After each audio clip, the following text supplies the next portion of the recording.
Este fin de semana, vecinos de Bosques de San Isidro, en el municipio de Zapopan, reportaron a las autoridades un socavón en los cruces de la calle La Grana y avenida San Isidro, en la colonia antes mencionada, lo que generó el cierre de 3 carriles en la vialidad.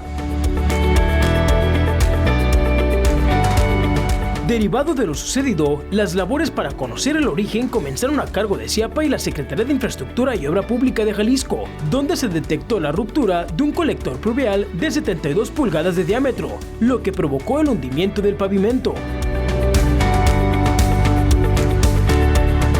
Los trabajos que se realizan en la zona es la demolición de alguna parte de la carpeta asfáltica, la intervención en más de 24 metros de tubería y la construcción de 2 cajas pozo, para facilitar el mantenimiento de esta infraestructura y restablecer el funcionamiento del drenaje pluvial. Desde las primeras horas que se presentó este enorme socavón, el personal del CIAPA, así como la Secretaría de Infraestructura y Obra Pública, ya se encuentran en el punto para arreglar esta problemática que asegura las obras durarán una semana más. Con imágenes de Marco Castro, para Jalisco Noticias, Saúl Carrión.